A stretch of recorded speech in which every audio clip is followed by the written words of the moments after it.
I remember being, outside of first Canadian place. It was February. It was freezing cold, and then, I'd just been rejected for I don't know how many umpteenth time, and I got that message about fail fast, life is short, do something useful with your life. And standing outside, I the building, I bummed a cigarette off somebody on the street corner. Not that I smoked, but I was like, that's how stressed I was. And I was like, should I quit?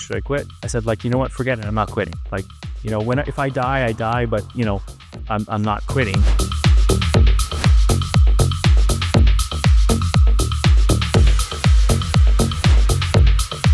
Welcome to the Startup CEO Show. I'm your host, Mark MacLeod. In this episode, I sit down with Stuart Lombard, co-founder and CEO of Ecobee. Over 16 years, Stuart and his team built Ecobee to be a market leader in the smart thermostat space, eventually selling it for $770 million to Generac. In this episode, we walk through the highs, lows, inflection points, the whole process of building a consumer company. And then we focus on some of Stuart's core beliefs in terms of sustainability and just some core themes that he lives by, both as a human and CEO. I really enjoyed this episode, and I hope you do too. Stuart, welcome to the Startup CEO Show. It's a true pleasure to have you here. How are you doing today? I'm great, thanks. Thanks very much for having me. Yeah, real pleasure. So Stuart and I are OGs of the Canadian venture startup scene, and if time permits, we'll go there. But I really do want to focus more on your journey with Ecobee. But you're probably not aware of this, but I first met you way back in the 90s when you were a partner at JLA Ventures. And my first startup, Solanus Technology, was pitching you guys, and I was completely scared shitless and completely interated. I remember that actually. Screwed it up, and we didn't get money from you guys. Company turned out fine, but I followed your journey from afar, so it's really great to catch up. As mentioned, what I really want to get into is Ecobee, and like a 16-year journey there, and would just love to talk through what that journey looked like from your perspective, kind of the highs, the lows, the inflection points, the key decisions. Maybe let's start there, super broad, and then see where the conversation takes us. Yeah, I think it was definitely a winding road. I think we were always optimistic, and but it didn't turn out the way that I expected it to, or the road was not the one that I expected it to be. And there were a lot of we've seen in hard lessons along the way, and some of those things that that sort of adage that that didn't kill you made you stronger, which there were some unlikely things that I think really helped us, and then there were some interesting things too. And I thought, for example, like when I started, I thought if we just get to 10 million in revenue, everything will be easy, right? I mean, I guess when we were like at 0, it was like get to 1 million. When we were 1, it was like get to 2. And when we were 2, it was like get to 10. And then but actually what happened was things got harder in different ways.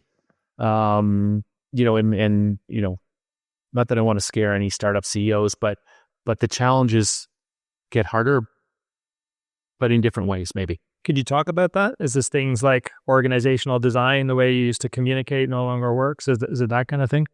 Yeah, absolutely. So I think, when we were starting, we just, my focus was, can we keep the doors open? Can I make payroll? How do we keep, the wheels on the bus? And then as we got bigger, things became more complicated. And I remember, sitting at my desk, and we were in a single room. I didn't have an office or anything like that, so we were all kind of back to back. And I overheard someone say I don't know what our strategy is and what we're doing anyway. And that just hit me like a dagger in the heart, because I always assumed that everybody knew. Yeah, I'll bet it did. Everything that was going on in my head, and if they didn't, they just kind of pivoted their chair around and said, "Hey, Stuart, what's going on?"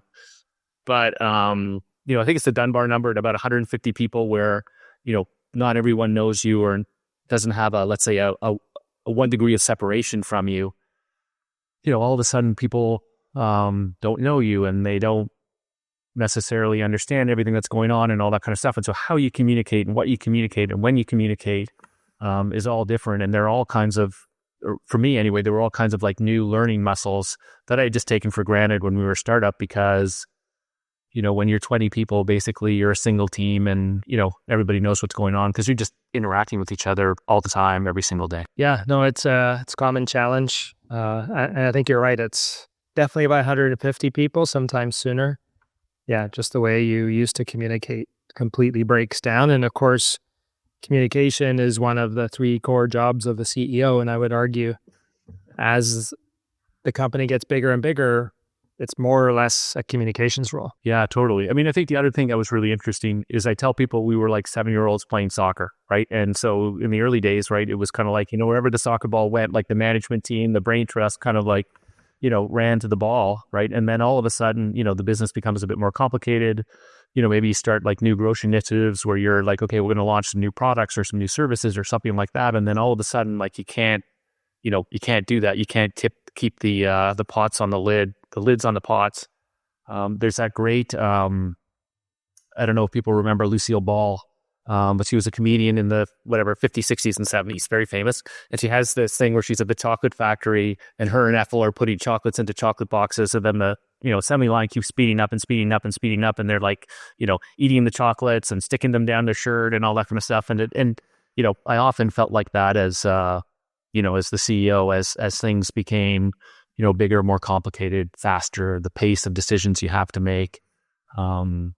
Maybe it's a bit like the game Asteroids. So those were the 2 analogies that I thought of. Like, all of a sudden in the beginning, it's pretty easy. You can peg off all the asteroids. And then all of a sudden, it's just like, they're coming at you so fast that you're like, oh my God, how do I manage all this? And so thinking about, how you change your management style, or for me anyway, how I change my management style to be able to accommodate that acceleration and speed was something that I totally didn't expect. You definitely could have picked an easier business to create than a consumer hardware device startup. That's for sure.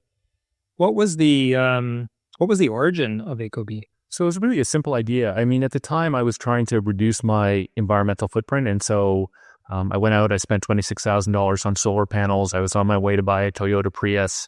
And my wife was like, hey, honey, like this going green thing is going to break us. And so that started a journey for, looking for more accessible ways or easier ways to reduce your environmental footprint. And the insight we had was that heating and cooling is 40 to 60% of your home's energy use. So actually better managing your heating and cooling is the easiest, simplest, cheapest thing you can do to reduce your environmental impact. And at the time, the devices on the market were, dumb as a doorknob and, hard to use and not internet connected. And so said, what if we could make this device smart? What if we could use data like weather and, energy prices, connected on your phone like everything else in your life? Like how much better could we do? And so that was 2009. We invented the smart thermostat. I should have done this research before, but did you come before Nest or were you guys sort of around the same time? We did. Yes, we did. Yeah. So we were the originals, and actually Tony Fadell, I think, was one of our very first customers. And we had a big following at Apple when we launched originally. And actually it was quite cool. Like before Nest launched and all that stuff, we were, they used to have those ads. There's an app for that. And so Ecobee was in one of the very first iPhone ads that, when they were featuring, there's an app for that. And, you think about some of the highs and lows. And I remember when the ad came out and we were like, high-fiving and all that kind of stuff. And it was, super awesome. And then clearly, Nest came out, and that was, it was both very good and very bad. So I'll start with the very bad, and then I'll go to the very good. The very bad was, I remember that day, and I remember people were like, "Oh, we're so dead," right? And probably like a few swear words in there too. And for a while it was like, you had this twin, but that twin was, smarter, better looking, funnier, more popular. And so, that was the painful period.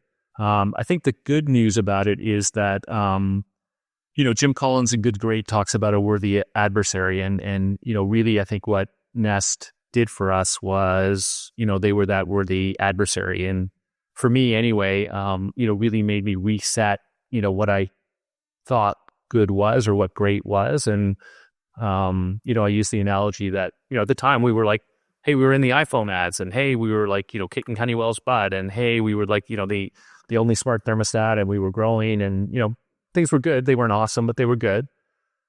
And then Nest came out and it was kind of like, hey, we're champions of the North Toronto Minor Bantam Hockey League. We're not playing in the NHL. And so that really kicked off a journey about what does it take to actually really be world-class and to think about, not competing with whoever our competitive set was at the time, which was like Honeywell and Emerson and those people. But how do you compete with the best in the world? And this idea that, we compete with Apple, not because Apple sells thermostats, but because the experience that consumers expect, when they use your device is the same one that they get on their iPhone.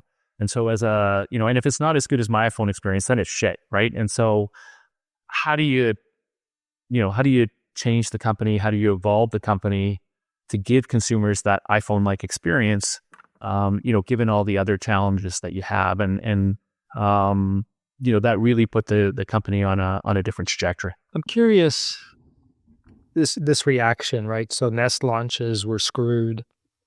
Like, if I'm going to give a sweeping generalization here, and then let's see the extent to which this describes your reality or not back then.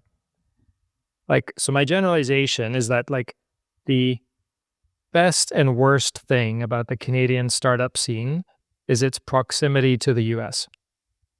If we weren't right next to the world's largest kind of technology industry, we wouldn't compare, we'd be less insecure, we'd just kind of do our own thing. But because we're right next door, all we do is compare, and they're like 10x our size. And, certainly in the enterprise space, Canadian customers don't adopt until US ones do, we've got more money.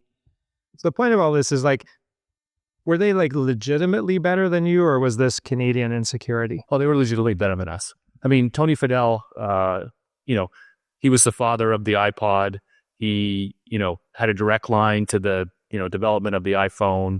I call him the Sergei Bubka of consumer electronics. Like, there was an Olympics for consumer electronics. Like, he's the gold medalist. And if he's not the gold medalist, he's maybe the silver medalist, but he's definitely up there. And, they were continue to be, they were also hugely capable. And, and really, I think what it taught me was, I had rationalized a bunch of things that were reasons why we couldn't be like Apple, or we couldn't create the same types of consumer experiences as like an Apple or Google would for their other products, right? All of a sudden you have this product that's in your category, and now you can't ignore it and you can't rationalize it. And if you're going to stay in the market and you're going to be here, you're going to have to do something about it. You have to deal with it. And that sort of, just made us better, to be perfectly honest. I mean, as much as I dislike giving Tony Fadell like credit for anything, not credit for anything, it's not the right thing, but you know what I mean? Like it is that concept of the worthy adversary. And he forced us to move faster and to kind of confront, I think, some of the rationalizations that certainly I had made, about what we were doing and how good we were. And maybe to your point about the good news and the bad news is, I mean, I try not to think too much about it, about, Canadian versus American. I think at the end of the day, like, you have to think about what your, what your aspirations are and what you want to create. And you can create, like, you can be a good restaurant in Toronto, as an example. But if you want to get a Michelin star, like, what does that take? Or if you want to be the best restaurant in the world. And the same thing I think is true for these businesses. Like, if you want to be like a good, IT services company that services companies in Toronto, and you're 30 to 40 million in revenue, and that's really great. But if you want to build like a Google or an Amazon or a, whatever, Salesforce, Workday, whatever, it's really a different problem. And you have to think about it like, or the way that I came to it is think about it like the Olympics. What does it take to be the Olympic champion?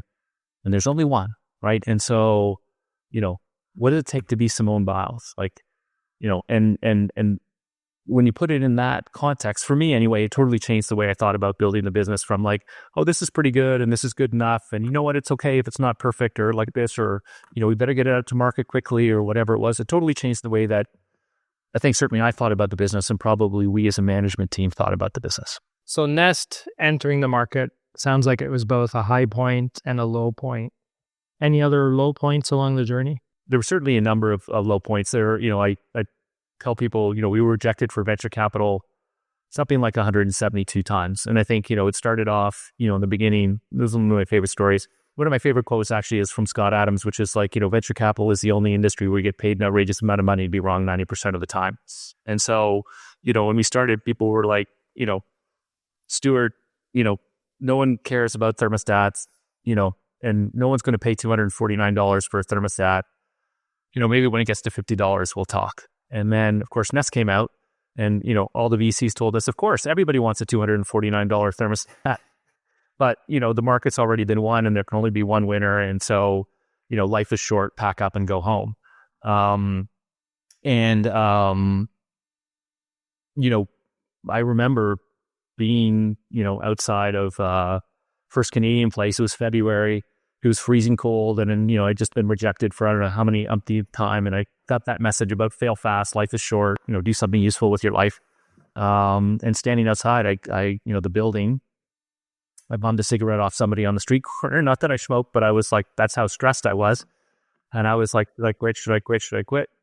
And I said, like, you know what, forget it. I'm not quitting. Like, if I die, I die, but, I'm not quitting. And that, sort of kicked off a whole bunch of things. But one of the things we did, which was maybe unconventional, is we got financing from some of our largest customers. And I think a lot of CEOs, when they're having trouble raising capital, don't want to go to their customers and ask for financing because they're worried that it makes them look weak. And one of the things because part of necessity, is the mother of invention, is we needed to raise capital. And so we went to some of our largest customers, and we were very lucky that Just Energy, was loyal and saw the vision and, believed in us, and wrote us a check for $5 million, which if we hadn't had that capital, we wouldn't have survived. And Carrier did the same thing. And so that really got us through, I think, some of the lean years, when we were trying to catch up to Nest.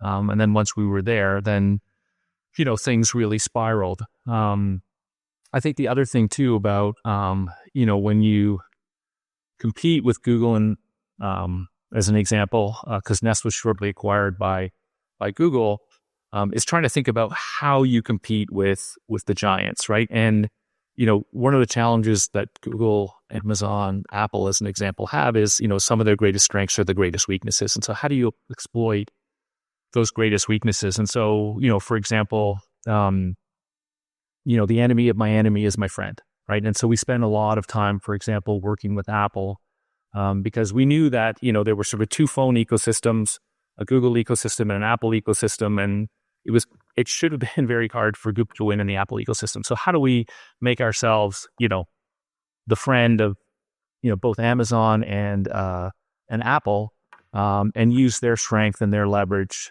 to help us be bigger than we were, help us get more customers, be closer into their ecosystems.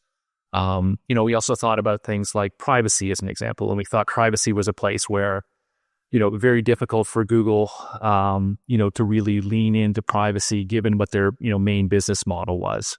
And same with Planet Positive was another area, which there was some anxiety about because you're kind of worried about, not everyone cares about Planet Positive and people are worried about greenwashing and all that kind of stuff. But we felt it was an area in our brand where we could really lean into Planet Positive, and differentiate ourselves from Google. And I think that proved successful. This episode is brought to you by Fellow. Tell me if this sounds familiar. You wake up, you take a look at your calendar, and you see it's filled with meetings, stand-ups, weekly check-ins, one-on-ones, town halls, and those are just your internal meetings. Some are productive, but some are definitely slowing you down. Be honest with yourself. How many times have you thought this meeting could totally have been an email? Now consider that in the US alone, there are 55 million meetings each day, and 85 to 90% of those don't have an agenda. Fellow is on a mission to solve the meeting problem by offering the only AI meeting management solution that covers every part of your organization's meeting workflow. And as a Startup CEO Show listener, you get 300 free minutes of AI recordings if you sign up today. Go to fellow.app/CEO to start your free trial and start having better meetings. I've had a couple of CEOs of consumer brands on the podcast recently. I had Mike from Wealthsimple a couple of weeks ago, and most recently Drew from Indochino. And in both cases, we were talking about how difficult it is to fund consumer stories in Canada, right? Simple wouldn't have happened without a very unique deal with Power Corp where they sold control right out of the gate.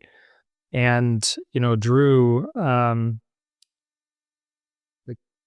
they did have some initial capital, but the thing that really blew them up was he did a $40 million, basically, Post Media gave them $40 million worth of media in exchange for equity, and then their main manufacturer invested. There was basically no Canadian venture appetite. Now, I'm guessing with 179 rejections that was not limited to Canada. So you had those objections in the US as well? Yeah, absolutely. And I think, I'd encourage people to go to the US to raise capital because it's such a bigger market, more check writers, bigger checks, more diversity. And so I think you kind of have to. I think about a third, if I'm not mistaken, 30 to 40% of the Canadian venture capital market comes from south of the border anyway. And so, if you don't go south of the border, you're kind of excluding 40% of your customer base, if you will. And so, I think you really have to. So I'm curious. You talked about,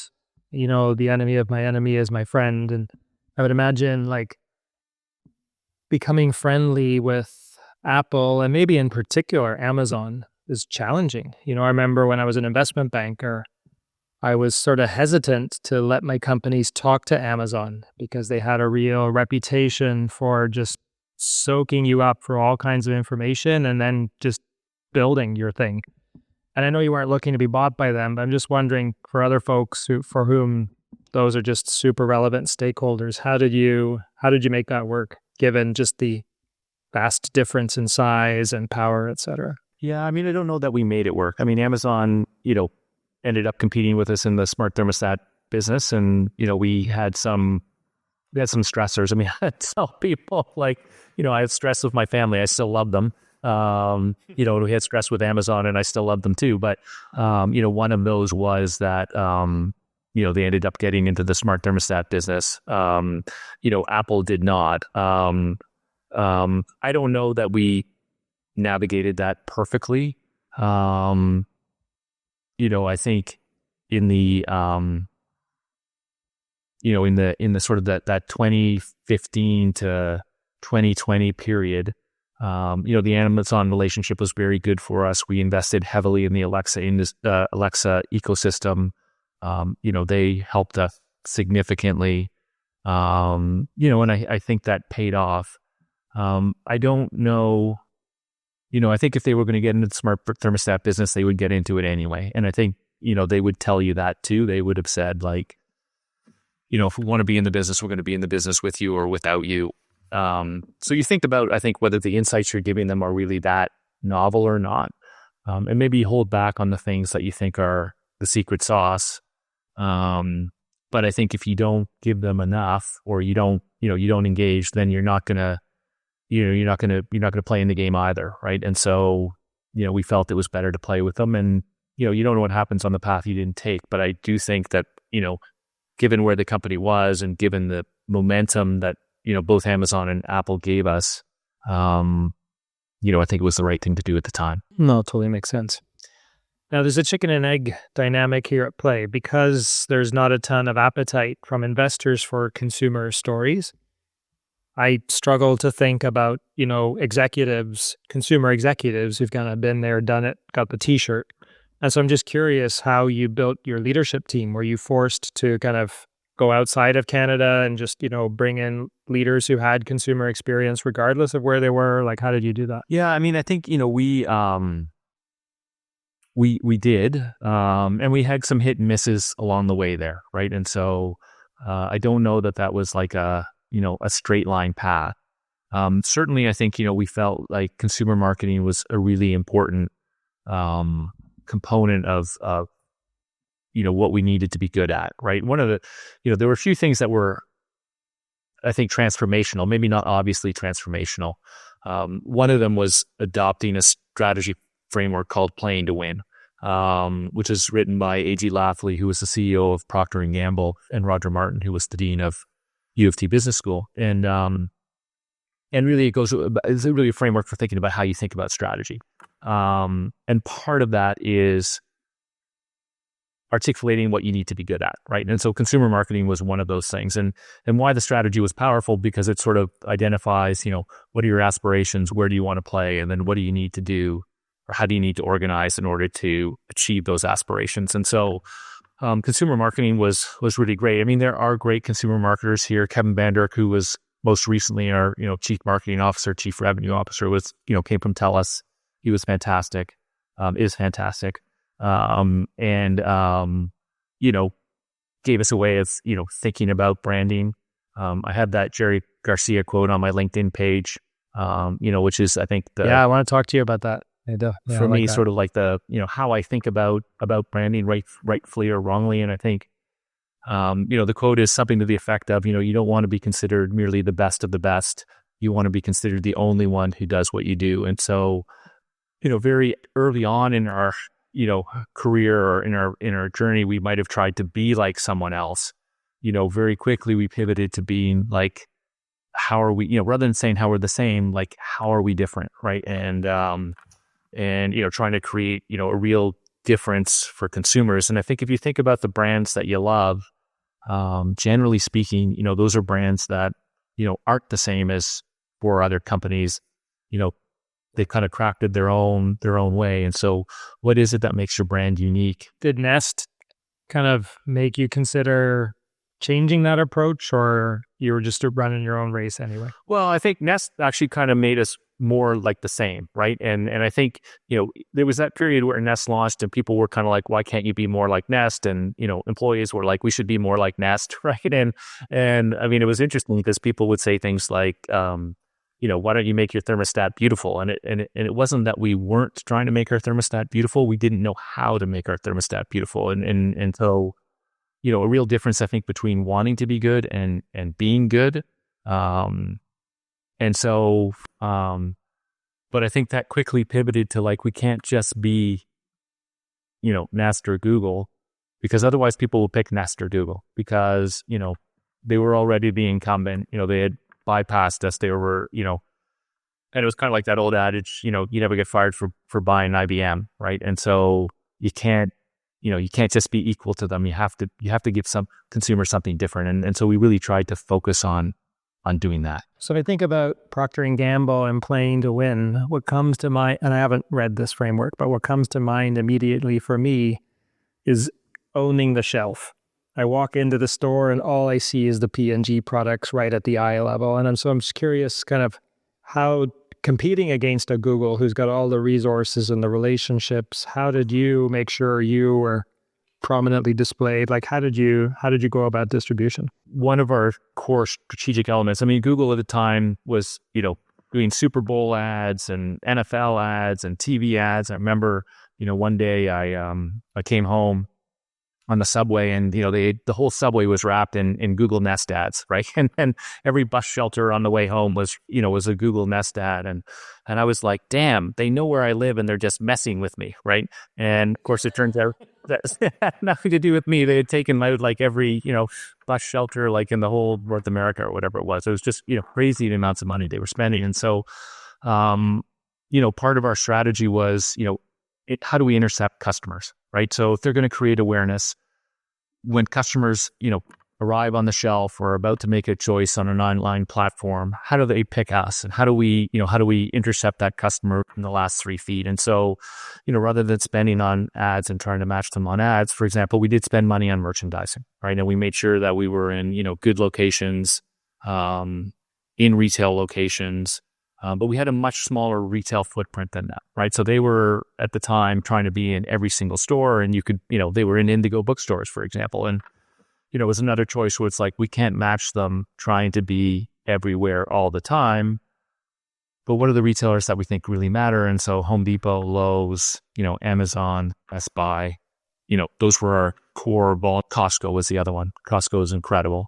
Those were our core retailers. And so, funnel more of your money into fewer number of like high potential retailers, intercept in the last 3 feet. Those are all parts of the strategy. Is it true that a rising tide lifts all boats? Did you benefit from their investment? Yeah, I think, just the incredible awareness that was created in the category, absolutely helped us immediately. But one of those things that gets harder as as you grow, in the beginning, you're kind of cutting the wheat from the herd, right? And, and you might have a lot of startup competitors and, you outcompete those. And so, your market share comes that way. And it also comes from a high market growth rate. Once your market growth rate starts to slow down and the market is consolidated, now you're stealing share from people like Honeywell and Google. And like, that's hard, like, because those guys are, very talented and very smart, and they have, great systems and processes and good products. And, and so, one of the reasons it gets harder as you get bigger is, you tend to brush up against the limits of market growth. And then the question is, how do you grow faster than the market? And stealing share from, a consolidated market is much more difficult. Did all of this follow that Jeffrey Moore tech adoption lifecycle thing? Like when I hear you talking about Nest blanketing, like trying to be in every store and marketing everywhere, that tells me your category had gone mainstream, it had gone to, I guess, early majority to follow that framework. Did you find it followed that? You had those kind of early adopters who cared about the environment, and then it kind of grew from there? Like, how did that all play out? Yeah, absolutely. Absolutely. And I think it became, it became a product that, that people just, it was kind of an obvious choice, right? So I think, one of the things I love is focus groups, right? And, and again, one of the things I have on my LinkedIn page that you asked about was this idea of, building a company being a contact sport. And I think getting in front of customers and listening to customers creates so much value. So one of the customers in one of our focus groups, this was sort of like in 2010, she's like, you know what? I love my husband, but I really love my iPhone. I'm going to be buried with my iPhone, right? And,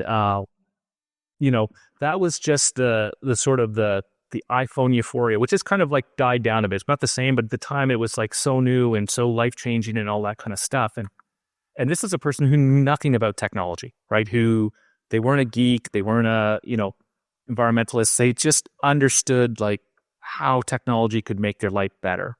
And so really being able to get to our team and have them understand this is not about features and, more buttons and twiddles and knobs and all that kind of stuff.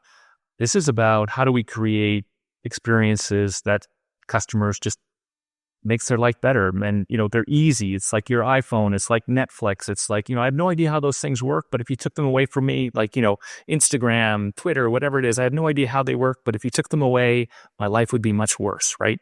And so really getting into that kind of mindset about how you think about your customers, I think is a really big deal. I should know this, but I'm curious did you run a consumer company before? And if not, how did you train yourself to lead, other than putting the reps in and, making mistakes and figuring it out? Like, how did you train yourself to lead a consumer company? I read a lot, right? And so I think like it's funny because you said that when we started the company, there were literally 4 founders, and John MacLeod, who was the person who ran all our hardware teams. We went out to meet him in Brantford, and we had never met before. And he's like, "Okay, which one of you guys is the consumer electronics expert?" When we look at each other, and we're like, nobody puts their hand up. Nobody.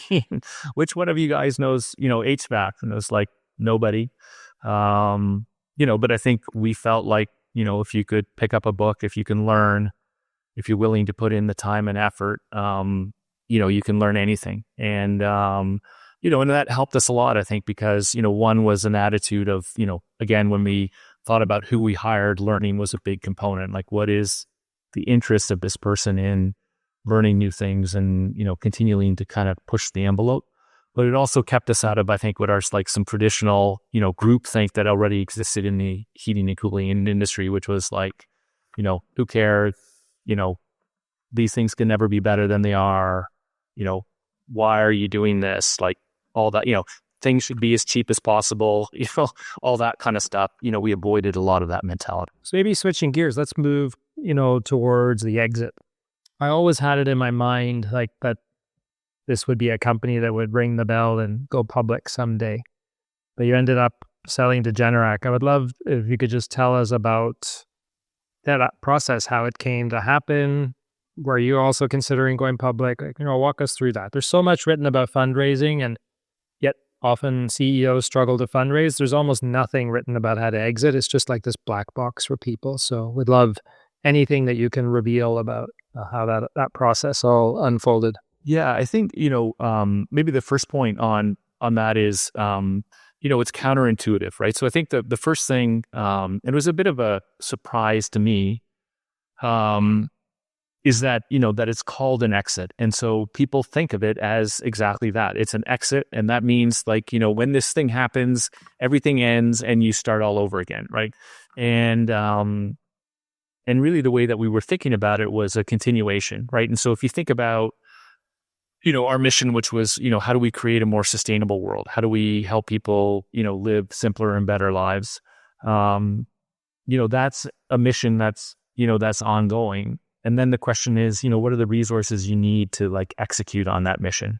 And so we knew that we had to be more than thermostats, right? And, we wanted to do things like solar and storage, but that would require more capital. And so, we were in the process of doing an IPO. Really we had SPAC, IPO, raise a private round, or as it turned out, get acquired. I think through that process of our, pre-IPO journey, we met Generac and they were interested in, potentially participating in an IPO. I think they could see the synergies. And what we realized, I think, was that they had a very similar vision as we did as to where the future was going. And so, they made an offer for the company, and I think it made a lot more sense for us to be part of Generac. They already were working on solar and storage. They had a, incredible installation team through their home standby generator business. They could see the energy transition. They understood resiliency. And so I think for a lot of reasons, I think the other thing was that, they understood that, everything was going to be connected. And so creating a digital platform where you have, a consumer experience and connected devices that, that consumers can get more value out of because they are connected. That was all sort of part of, their thinking. I think it still is part of their thinking. And so it just felt like there was a lot of synergy, I think, and we felt really good about, where they were going. And we thought, frankly, that it would get us there faster. And, if our goal is to achieve the mission, then, getting there the fastest way possible is the best way. And so that's really what we thought about. I mean, conversely, I'd sold my two previous businesses, or the two previous businesses that I ran with Osama, and watched them go into the ground like literally 6 months later.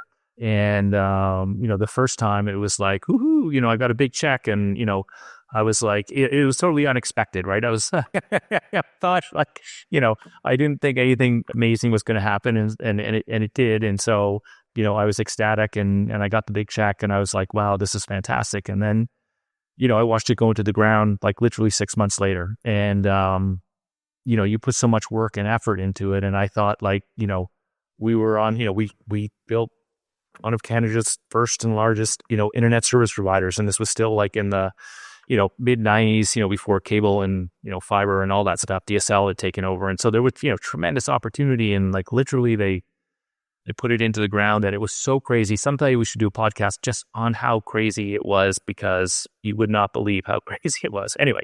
And so, next time around, I was like, you know what, I don't, we worked too hard. We built too much, the ending of this thing is as important as the beginning. And the money isn't actually all that helpful or all that meaningful compared to everything that was built and that you put into it and all those kinds of things. And so really being thoughtful about what creates the best long-term outcome for the business that you built, I think is pretty important. Back when I was a banker, and even in my coaching practice now, we talk about exits a lot. I've coached 3 of my CEOs through to an exit already. And we often talk about how strangers rarely get married. That the chances of like someone reacting to an inbound SIM from a banker and paying a strategic multiple are just super low.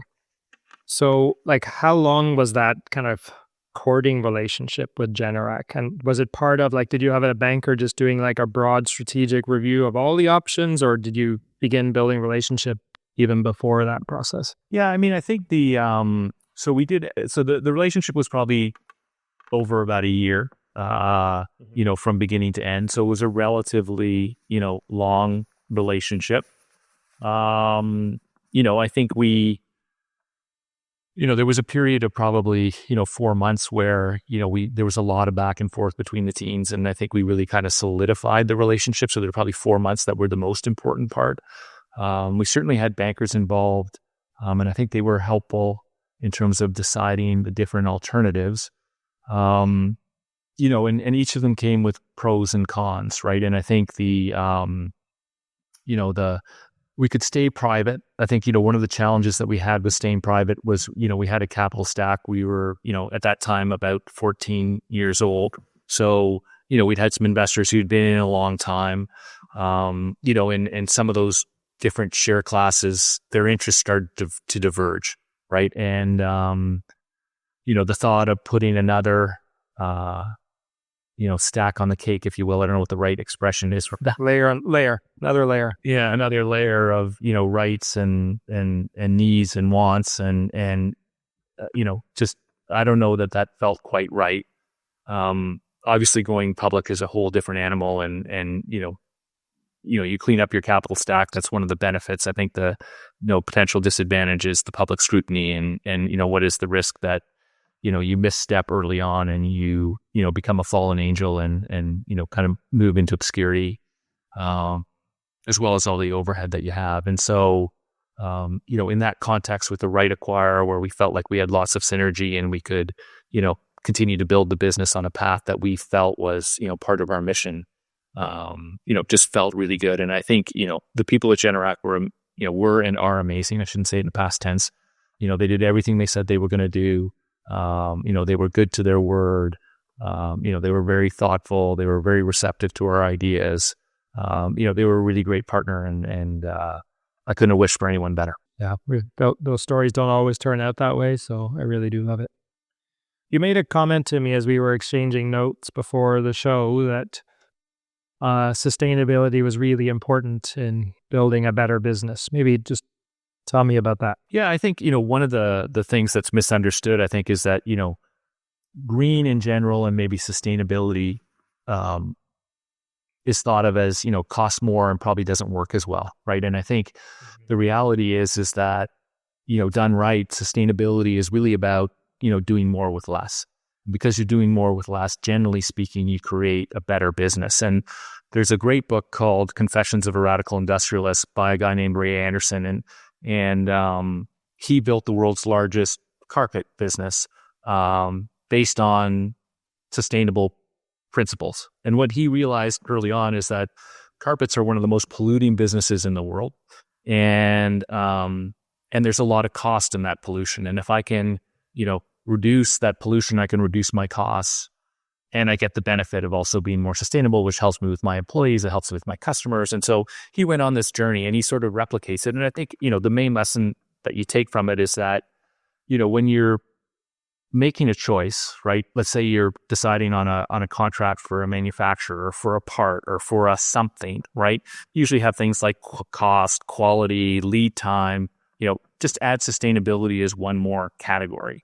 And once you start doing that, you start making choices that usually create benefits all the way across. And so, simple things like, we went from air freight to ocean freight, which, saved us something like $6 a unit, reduced our carbon footprint by 95%, also enabled us to negotiate, 120-day terms with our contract manufacturer. And so we got all these benefits that made us a better business out of that one sort of like just tweak, and all along the way, we were able to find these ways that, either reduced our costs, and what we tell people is like, if we can find ways that it makes us a better business, you can continue to invest. So it's kind of like a dividend that keeps paying.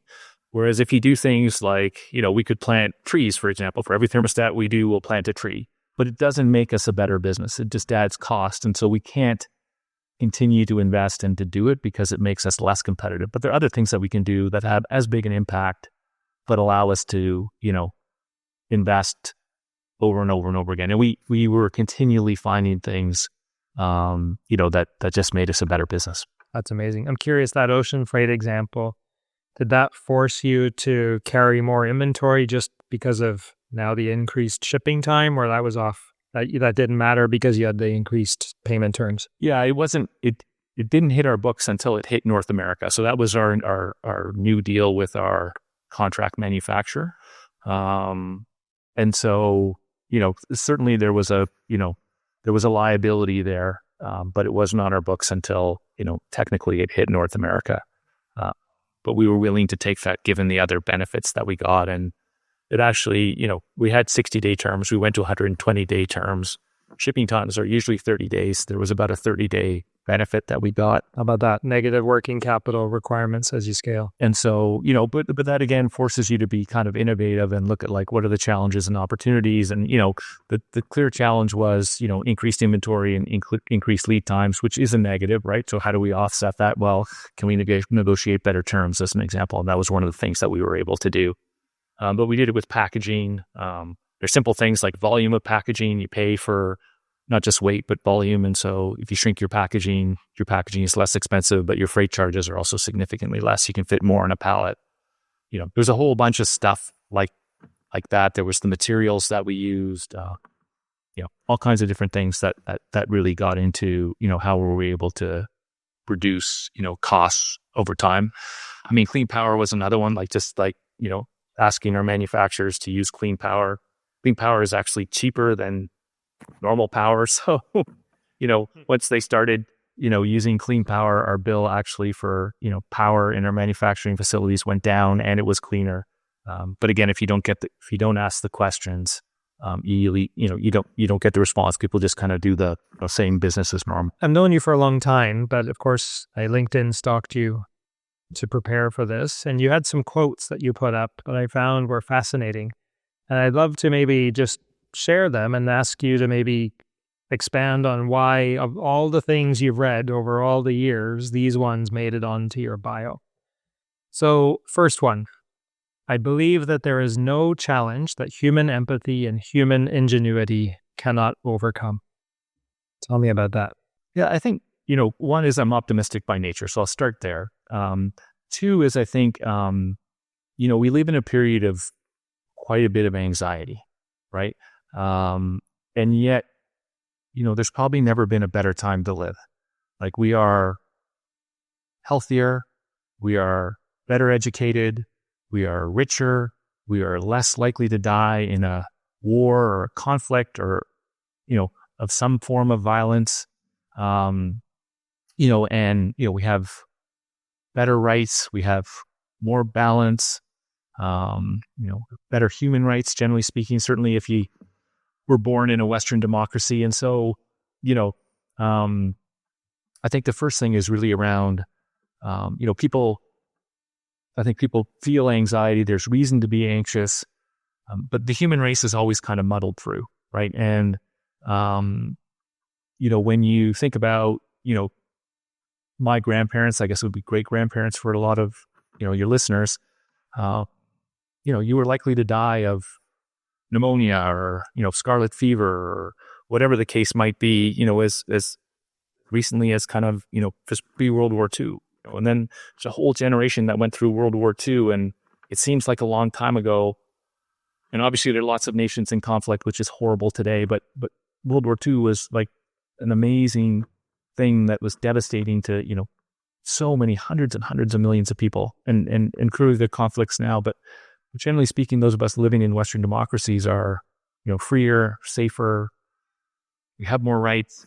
We're wealthier than we've ever been. And so I think, part of it is it's the best time to live. And part of that is that, human empathy and human ingenuity have overcome many of these issues that we faced, right? And so it's driven things like better medicines, as an example. It's driven things like, better energy efficiency. I mean, people forget that like in the 60s, the Ohio River was so polluted that it lit on fire, right?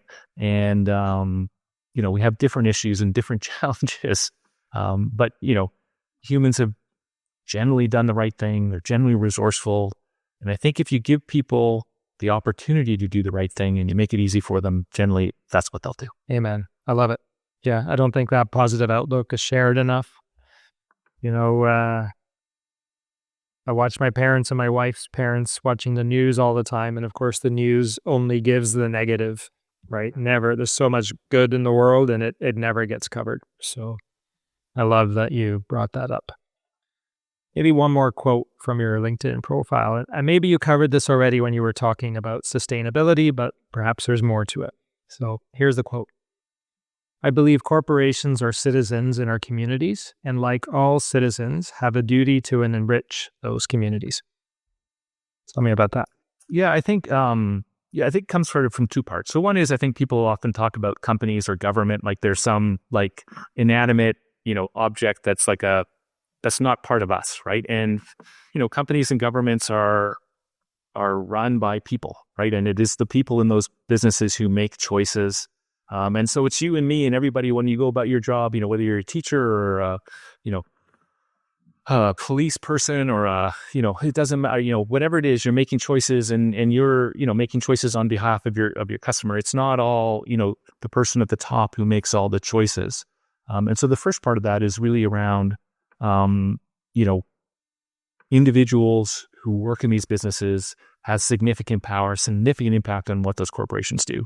And then second is, as corporations, you have this responsibility, I think, to do good. To first of all, think about yourself as a citizen of the world. And so one of the tenets we had was that, if everything we did appeared on the front page of the Globe and Mail or the Wall Street Journal or, your favorite Instagram feed or, a podcast or whatever it was, would be okay with it. And if you're in a situation where you're unsure, ask that question and if the answer passes the test, then we're probably okay. The other thing is that, you can do some amazing things. So one of the things we did was we had this program called Donate Your Data to Science. And so we allowed our customers to donate their data to science. We anonymized the data and we shared it with researchers all around the world, doing all kinds of, energy efficiency studies and things like that. And it didn't really cost us anything, but it enabled us to have a multiplying effect. And so, it was amazing what people did with that data. So they used the data, for example, to prove that they didn't need to build a gas-fired electric generating station in Indiana. Saved over $1 billion for the ratepayers of Indiana, as well as all the greenhouse gases. People used it to, help seniors live longer in their homes. All kinds of amazing things that, we would have never thought, some to do with energy, some not. And it all came from the realization that when we built the company, there really wasn't any data on how people use energy in their homes, right? How do you create more efficient homes? And so we said hey, this is something that we can give out, we can give back.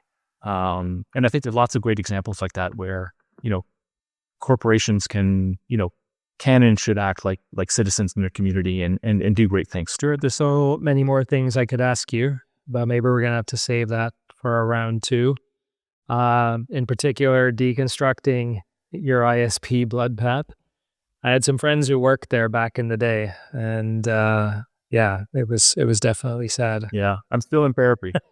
I'm sure. It's your baby, right? You build your baby and then watch that happen. It's awful. Yeah. It's anyway, we've been a proud Ecobee customer for a long time, and I'm thrilled to see the outcome. And, as we were talking about before we went on air, I had good colleagues who worked with you. And so I love it when the good guys win. And so I really appreciate you sharing the Ecobee story with us today. Thank you so much for joining. Awesome. Thank you very much. Hey, thanks for listening to the Startup CEO Show. We'll see you next time.